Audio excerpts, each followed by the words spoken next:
ਅਸਲਾਮ ਵਾਲੇਕੁਮ ਸੋਹਣਿਆ ਭਰਾਵੋ, ਈਦ ਮੁਬਾਰਕ ਸਾਰੇ ਭਰਾਵਾਂ ਨੂੰ। ਅੱਛਾ ਜੀ, ਅੱਜ ਦੇ ਵਲੌਗ ਦੇ ਵਿੱਚ ਅਸੀਂ ਗੱਲ ਕਰਨੀ ਹੈ ਕਿ ਜਿੱਥੇ ਸਾਰੇ ਲੋਕੀ ਈਦ ਦੀਆਂ ਖੁਸ਼ੀਆਂ ਮਨਾਉਣ ਡੇ ਨੇ, ਈਦ ਦੀ ਇੰਜੋਏ ਕਰਦੇ ਨੇ ਪਏ, ਇੱਥੇ ਬੱਕਰੀ ਫਾਰਮਰ ਜਿਹੜੇ ਬੱਕਰੀ ਦਾ ਸ਼ੌਕ ਕਰਨ ਵਾਲੇ ਭਰਾ ਨੇ, ਬੱਕਰੀਆਂ ਪਾਲਣ ਵਾਲੇ ਭਰਾ ਨੇ, ਉਹਨਾਂ ਦੀ ਈਦ ਕਿਸ ਤਰ੍ਹਾਂ ਦੀ ਗੁਜ਼ਰਦੀ ਹੈ। ਅੱਜ ਦੇ ਵਲੌਗ ਦੇ ਵਿੱਚ ਅਸੀਂ ਇਹ ਚੀਜ਼ ਤੁਹਾਨੂੰ ਦੱਸਾਂਗੇ, ਕਿਉਂ ਕਿ ਵੇਖਣ ਦੇ ਵਿੱਚ ਤੇ ਬੱਕਰੀ ਵੇਖ ਕੇ ਤੇ ਬੜੇ ਸਾਰੇ ਲੋਕੀ ਆਂਦੇ ਨੇ ਸਾਨੂੰ ਬੜਾ ਸ਼ੌਕ ਹੈ, ਔਰ ਖਾਸ ਤੌਰ ਤੇ ਉਹ ਲੋਕ ਜਿਹੜੇ 버ਗਰ ਬੱਚੇ, ਮੰਮੀ ਡੈਡੀ ਬੱਚੇ ने जी क्या करना है, बकरी बांध के रख ली है, बकरी को चारा डालना है, बकरी पल जाती है। ऐसे करने से बकरी नहीं पलती मेरे भराओ। बकरी आज तुहानू हकीकत दसने ईद वाले दिन बकरी पालना किहड़े तरीका कार है ते इस हवाले नाल इंशाअल्लाह मिलने तुहानू नैक्सट पार्ट दे विच। few moments later अच्छा जी वीरो, ईद दी नमाज पढ़ के ते नाल ही जनाब गेटअप चेंज करके वापस फिर सेटअप ते आ गए हैं।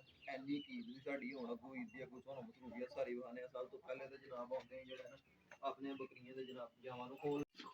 अच्छा जी, ये नाल जनाब जा खोले ने हुण जा इंशाअल्लाह एक दुध पींदे ने। दुध चंगा खड़िया ਉਹਦੇ ਨਾਲ ਹੀ ਹੁਣ ਜਨਾਬ ਘੋੜੀ ਸਫਾਈ ਸ਼ੁਰੂ ਪਾਉਣ ਦੀ। ਇਹ ਵੀ ਤੁਹਾਨੂੰ ਦੱਸ ਜੀ ਕਿ ਇਹ ਵੀ ਕੰਮ ਹੈ ਹੁੰਦਾ ਵਿੱਚ ਹਾਲੀ ਬੱਕਰੀਆਂ ਨੂੰ ਪੱਠੇ ਪਾਉਣ ਨਾਲ ਬੱਕਰੀਆਂ ਲੈ ਕੇ ਆਉਣਾ ਇਹਨਾਂ ਚੀਜ਼ਾਂ ਦੇ ਨਾਲ ਕੋਈ ਚੱਕਰ ਨਹੀਂ।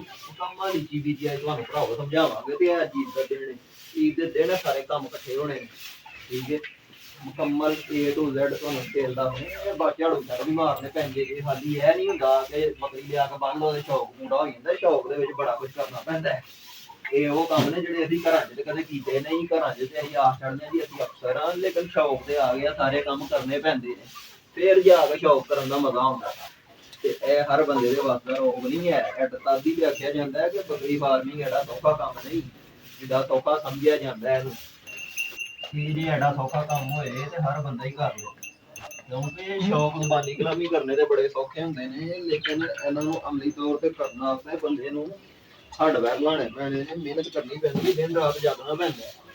अब ਅਸੀਂ ਸੁਬਾਹ ਦੇ ਉੱਠੇ ਆ, ਸੁਬਾਹ ਉੱਠ ਕੇ ਪਹਿਲਾਂ ਪੱਟੇ ਛੜੇ ਪਾਏ, ਫਿਰ ਈਦ ਦੀ ਨਮਾਜ਼ ਪੜ੍ਹੀ, ਨਾਲ ਹੀ ਫਿਰ ਚੇਂਜ ਕਰਕੇ ਵਾਪਸ ਆ ਗਏ ਆ ਫੀਲਡ ਆਪਣੀ ਆ ਕੇ। ਹੁਣ ਇੱਥੇ ਜਨਾਬ ਸਾਰੇ ਫਾਰਮ ਦੀ ਦੁਬਾਰਾ ਸਫਾਈ ਹੋਣੀ, ਸਫਾਈ ਕਰਕੇ ਜਦੋਂ ਸਫਾਈ ਹੋਣੀ ਤਕਰੀਬਨ 11-12 ਵਜ ਜਾਣੇ ਤੇ ਸਾਨੂੰ ਇੱਥੇ ਦੀ ਸਫਾਈ ਕਰਕੇ ਉਹਦੇ ਤੋਂ ਬਾਅਦ ਜਾ ਕੇ ਸ਼ਾਇਦ ਸਾਨੂੰ ਥੋੜਾ ਜਿਹਾ ਟਾਈਮ ਮਿਲੇ, ਲੇਕਿਨ ਉਚਰਾਂ ਨੂੰ ਆਹ ਕੀ ਕਰਨਾ ਜੀ ਵੱਡੀ ਦਿਹਾੜੀ ਕੋਈ ਲੱਗੀ ਹੋਣੀ।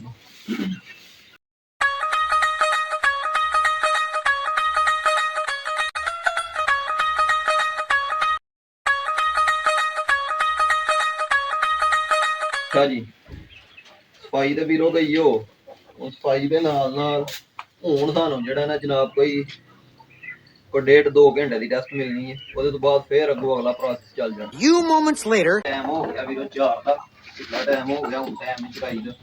ਹੁਣ ਇਹਨਾਂ ਨੂੰ ਖੋਲ ਕੇ ਬਾਹਰ ਕੱਢਣਾ ਤੇ ਸਾਡੀ ਜਨਾਬ ਈਦ ਦਾ ਐਂਡ ਹੋਣ ਆ ਰਿਹਾ ਜਨਾਬ। ਆਹ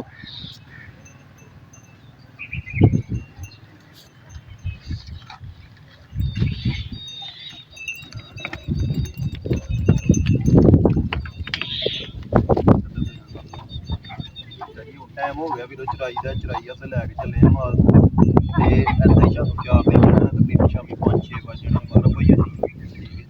ਇਹ ਸਾਡੀ ਜੇ ਸਾਰੀ ਬੱਕਰੀ ਫਾਰਮਿੰਗ ਵਾਲਿਆਂ ਦੀ ਸਾਰਾ ਦਿਨ ਐਸੀ ਬੱਕਰੀਆਂ ਸਾਹਮਣੇ ਗੁਜ਼ਰ ਜਾਂਦਾ। ਇਹਦੇ ਨਾਲ ਅਗਰ ਵਲੌਗ ਚੰਗਾ ਲੱਗਾ ਤੇ ਚੈਨਲ ਨੂੰ ਲਾਈਕ ਕਰਕੇ ਸਬਸਕ੍ਰਾਈਬ ਕਰ ਲਓ। ਇੰਸ਼ਾਅੱਲਾ ਅਗਲੀ ਵਲੌਗ ਬੱਕਰੀਆਂ ਦੇ ਹਵਾਲੇ ਨਾਲ ਨਜ਼ਰ ਆਉਣਗੇ।